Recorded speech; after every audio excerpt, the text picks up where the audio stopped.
Hey, it's me. And this is a part 2 of 2, which means if you haven't seen 1 of 2, then you need to go watch 1 of 2, because this is 2 of 2. Yeah. I'll put the link in the description, in the iCards. Go watch that first. I'm not gonna go through the whole backstory and all the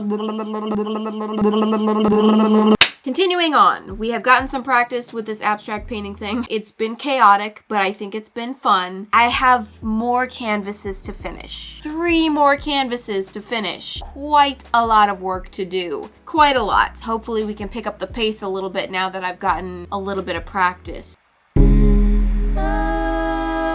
So, let's get started on this next journey of paintings. Alrighty, here we go, laying this big old canvas down. I had to go buy even more paint for this week because I had gone through pretty much all the paint that I bought on the last canvas, if you can believe that. I'm gonna start with some white paint. Oof, this is thick. Yeah, I ended up having to get the very expensive thick body paint because they were out of the cheaper stuff because I bought all of it.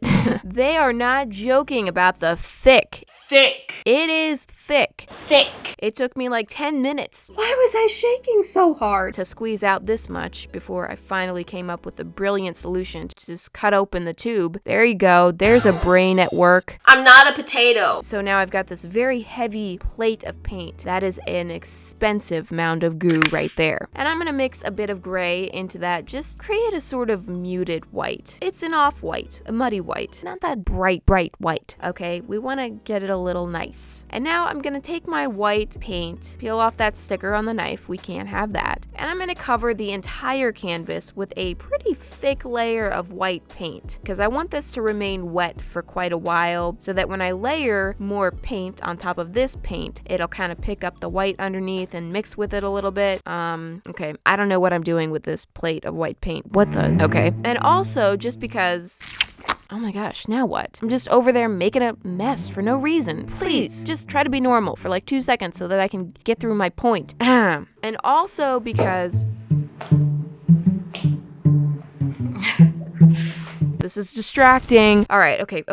Also, because there is going to be some white space left on this canvas, and white space is fine as long as it's painted white space, okay? I don't like the idea of naked white canvas showing through. That's me gagging, okay? That's like having your underwear hanging out of your pants, okay? It's just trashy. We're here to paint. We gotta paint everything. So I've painted the entire canvas and laid it on real nice and thick. And while the paint is still wet, I'm gonna add some sprinkles. No, wrong video. I'm going to start throwing some paint across the canvas. This painting is gonna be quite different from the one that I did last week because I want there to be more of a composition here. I want a very strong horizon line that lies slightly above the center of the painting. And that is, yeah.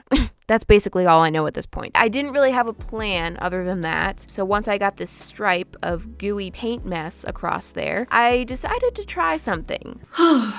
Okay. Clearly, I was a bit nervous. I started smearing the paint down with my paint knife thing and kind of creating an abstract, like, drip effect almost. And that was going okay. Things are happening. I'm fine. But I got about halfway across and things took a turn, okay? The colors started looking really muddy and frankly ugly. Burn it! Burn it! I was not liking it at all. So I decided to just scrape that whole section off. Look at me, shaking my head in disbelief. What have I done? I threw it all on a plate. Ugh, all this lovely paint wasted. So sad. It had so much potential and it's gone. Okay, once I was done mourning, I went back at it and just reapplied some fresh paint over top, and I'm gonna try to make that work. You may have noticed that I'm wearing the same exact outfit that I wore in last week's video. Did I lie about how long these paintings took and I actually filmed all of this in one day? Or am I disgusting and wear the same clothes for multiple days on end? I'm either a liar or disgusting. Which one is it? Well, I'm actually disgusting. Okay.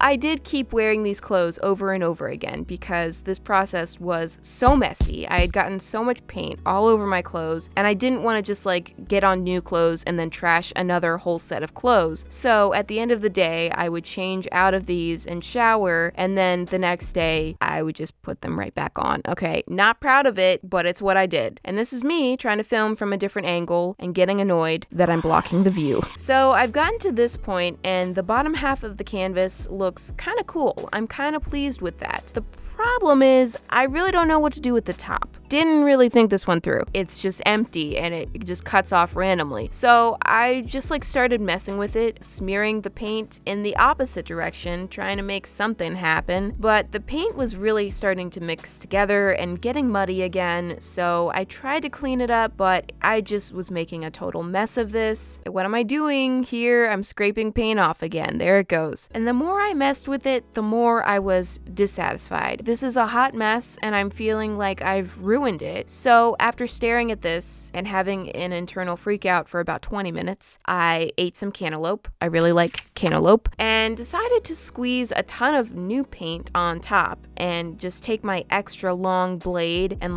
drag the paint and create these huge blocks of color, which thankfully I think did help clean up the mess. I felt a little bit better, although it did not help the mess that I've made outside of the canvas. After a couple days of painting in here, it was a nightmare. Paint everywhere. My shoes were sticking to the plastic. I was sloshing around as I walked because I had tracked paint all over the place. Now, some of you may think this looks finished at this point. Maybe I should stop right here. I say nah. I grabbed this white pouring paint, which is basically just diluted paint. Remember the puddle? And this time I'm using pouring paint on purpose. I'm just gonna do some little paint splatter nonsense. The reason I felt like this was necessary is because I felt like the painting was a little top heavy with those huge blocks of color. I also wanted a more defined horizon line. Remember that? Yeah, that was my goal. It had gone a little soft and mushy somewhere along the way, so I thought that this would help bring back the horizon. Also, just give it a little bit more interest and variety. I don't know. That's the thing with abstract art. There's no official stopping point, so I just kept going until I felt like it was finished. Once I had splattered paint to my heart's content, I went back to the bottom to just, I guess, play around with the paint a little bit more. Yeah, okay, there. That's it. It's a lot more complex and even thicker with paint than my first painting. This one took nearly a week for the paint to dry completely, but I can't wait around for that long. I gotta get this thing out of my workspace so I can keep going here. So here we go. You're coming with me. And I've set it over here next to our old friend, but oh, what is that I see? Some naked canvas. So of course I painted the edges to finish it off, and bada bing, several days later and it's hung up over our fireplace thing. Kind of weird fireplace, I know, but I think it looks quite cool and definitely adds a splash of color into that space where I think it desperately needed it. I might like this one even better than the one that I did last week. It's just, I don't know, I'm happy with it, okay? It looks like an abstract ocean with reflections in the water and something really strange happening in the sky. It's cool, I like it, and I think that it looks good in the space that I've placed it in. Alright, so final paintings. I'm doing both of these at the same time. They're gonna be diptych. What? Diptych. Yeah, that's right, art history. I remember you. So basically, they just go together and they're gonna be hung up side by side. So I'm starting on these. I'm gonna start with a gray background. Whoa, look at this. What is this thing that I'm using? It's an actual paintbrush. I'm painting a smooth gray background for these two. These are a bit smaller than the other canvases, so it was much easier to work on these two. Oh, those huge canvases. Man, it was like a full body workout trying to navigate around them. I had to get in so many weird positions. I was sore the next day, okay? If that is pathetic, I'm sorry. If I did this again, I might try leaning them against a wall or something. That might be easier. I don't know. The floor thing was a struggle. Anyway, I am adding a little bit of black and white paint into the gray as well, just to give it a little bit of variety so it's not a super flat color. And of course, I've mixed up more of my lovely thick paint in my lovely colors that I keep using. The thickest paint of all the paints. They look delish. And I'm just gonna basically make some little paint shapes, okay? We're going very modern abstract art here. I did end up adding a few more colors of paint beyond the blue paint pink and orange that I've been using because, I don't know, I guess I just wanted to throw those in, have a little bonus extras in here. Surprise, you know? Woo! I'm just layering those up all over each other, and it looks pretty, you know, shapes and modern art or whatever. Yeah. Stuff. So I'm gonna do something similar on the other one. Now, in our old house, I did have a few of those fake paintings hanging up, you know, like the ones that you get at Home Goods that are just prints with some little fake paint globs to make it look like it's real. Of course, those are fine. I don't have a problem with them. I think that they're a good option if you don't want to paint something yourself, but I really wanted real globs, you know, like nice, thick, genuine paint on there. Plus, I thought that it would be more special if I tried to make the art myself, since I am, you know, an artist-ish. I am not a professional. I use paint pretty much every week, so why not use it to paint my own home decor? Okay, is Opie in here? Because I hear sniffing.